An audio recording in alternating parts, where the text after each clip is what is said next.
ಇಡೀ ನಮ್ಮ ತಾಲೂಕಿನ ಜನತೆಗೆ ಸಂದಂಥ ಜಯ ಇದು. ಯಾಕಂದರೆ ಈ ಸಹಕಾರ ಕ್ಷೇತ್ರದಲ್ಲಿ ಶಾಸಕರಿಗೆ ಇಡೀ ತಾಲೂಕಿನ ಜನತೆ ಬೆಂಬಲವಾಗಿ ನಿಂತಿತ್ತು. ಸತ್ಯಕ್ಕೆ ಯಾವಾಗಲೂ ಜಯ ಸಿಗುತ್ತೆ ಅನ್ನೋ ನಿಟ್ಟಿನಲ್ಲಿ ಇವತ್ತು ಆ ದೇವರೇ ಅವರಿಗೆ ವರವನ್ನು ಕೊಟ್ಟಿದ್ದಾನೆ ಅಂತ ನಾನಾದರೂ ಭಾವಿಸ್ತೇನೆ. ತಾಲೂಕಿನಲ್ಲಿ ಉತ್ತಮವಾದಂಥ ಕೆಲಸವನ್ನು ಮಾಡಿದರು. ಎಲ್ಲರೂ ಕೂಡ ಬೆಂಬಲವನ್ನು ಸೂಚಿಸಿದರು. ಕೆಲವು ತಪ್ಪುಗಳಾಗಿರ್ಬೋದು, ಅದರ ಬಗ್ಗೆ ನಾನು ಪರಾಮರ್ಶೆ ಮಾಡೋಕ್ಕೆ ಹೋಗಲ್ಲ. ಅವರು ಉತ್ತಮವಾಗಿ ಜಯಶಾಲಿಯಾಗಿ ದೇವರ ಕೃಪಾ ಕಟಾಕ್ಷದಿಂದ ಬಂದಿದ್ದಾರೆ. ಅವರು ತಾಲೂಕಿನ ಜನತೆಗೆ ಒಳ್ಳೆಯ ಕೆಲಸ ಕಾರ್ಯಗಳನ್ನ ಮಾಡಲಿ ಅಂತ ಅವರಿಗೆ ನಾನು ಬಯಸ್ತೇನೆ. ಉತ್ತಮವಾದಂಥ ಕೆಲಸ ಕಾರ್ಯಗಳನ್ನ ಈ ತಾಲೂಕಿಗೆ ಮಾಡಲಿ.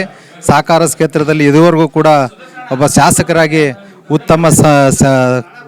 ಕ್ರಿಯಾಶೀಲ ಶಾಸಕರಾಗಿ ಉತ್ತಮ ಕೆಲಸವನ್ನು ಮಾಡ್ತಿರ್ತಕ್ಕಂಥದ್ದು ನಾವೆಲ್ಲರೂ ಕೂಡ ಅವ್ರಿಗೆ ಉತ್ತಮವಾದಂಥ ಕೆಲಸವನ್ನು ನಾವೆಲ್ಲರೂ ಕೂಡ ಬಯಸ್ತೀವಿ ಅಂತ ತಿಳಿಸ್ತಾ ಅವ್ರಿಗೆ ಶುಭಾಶಯಗಳನ್ನ ನಾನು ಕೋರ್ತೀನಿ. ನನಗನ್ಸುತ್ತೆ ನಾವು ಯಾರೂ ಕೂಡ ಪ್ರಾಮಾಣಿಕವಾಗಿ ನಾವು ಕಳೆದ 15 ವರ್ಷಗಳಿಂದ ಇಲ್ಲಿರ್ತಕ್ಕಂಥ 75% ಮುಖಂಡರು ನಾವು ಅವ್ರ ಜೊತೆಯಲ್ಲೇ ಬೆಂಬಲಿಸಿದ್ವಿ.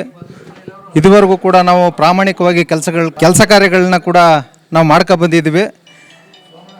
ಜೊತೆಯಲ್ಲಿ ಇದ್ದು ನಾವು ಜೊತೆಗೆ ಇದ್ದು ಕೂಡ ಪ್ರಾಮಾಣಿಕವಾದಂಥ ಕೆಲಸಗಳನ್ನ ನಾವು ಬಂದಿದ್ದೀವಿ. ಅವ್ರಿಗೆ ಯಾವತ್ತೂ ಕೂಡ ಮೋಸ ಮಾಡಿಲ್ಲ, ಅವ್ರ ಕುಟುಂಬಕ್ಕೂ ಕೂಡ ಮೋಸ ಮಾಡಿಲ್ಲ. ನಾವೆಲ್ಲರೂ ಕೂಡ ಪ್ರಾಮಾಣಿಕವಾಗಿ ಕೆಲಸವನ್ನು ಮಾಡಿದ್ದೀವಿ. ಅದು ಏನಾಯಿತು ಅಂತ ಅನ್ನೋದು ನಿಮ್ಮೆಲ್ರಿಗೂ ಗೊತ್ತಿರ್ತಕ್ಕಂಥ ವಿಚಾರ. ಅದು ಮಾಧ್ಯಮದ ಮುಖಾಂತರ ನಾನು ಹೇಳೋಕ್ಕೆ ಇಷ್ಟಪಡಲ್ಲ. ನ್ಯಾಯಕ್ಕೆ ಸಂದಂಥ ಜಯ ಇದು. ಯಾವಾಗಲೂ ಸತ್ಯಕ್ಕೆ ಯಾವಾಗಲೂ ಜಯ ಸಿಗುತ್ತೆ. ಆ ನಿಟ್ಟಿನಲ್ಲಿ ನಾವು ಈ ತಾಲೂಕಿನ ಜನತೆ ಆಶೀರ್ವಾದ ಜೊತೆಗೆ ನಮ್ಮ ಎಲ್ಲ ಕಾಂಗ್ರೆಸ್ ಪಾರ್ಟಿಯ ಕಾರ್ಯಕರ್ತರ ಆಶೀರ್ವಾದ ಹಾಗೂ ಕಾಂಗ್ರೆಸ್ ಪಾರ್ಟಿ ಎಲ್ಲ ಮುಖಂಡರ ಆಶೀರ್ವಾದ ಮತ್ತು ತಂದೆ ತಾಯಿಗಳ ಆಶೀರ್ವಾದ ಹೆಚ್ಚಿನದಾಗಿ ಅವ್ರಿಗೆ ಧ್ರುವನಾರಾಯಣ ಅವರು ಮತ್ತು ಅವ್ರ ತಂದೆಯಾದಂಥ ಚಿಕ್ಕಮಾದು ಸಾಹೇಬರು ಮಾಡಿದಂಥ ಕೆಲಸ ಕಾರ್ಯಗಳ ಆಶೀರ್ವಾದ ಅವ್ರಿಗೆ ಯಾವಾಗಲೂ ಇರುತ್ತೆ.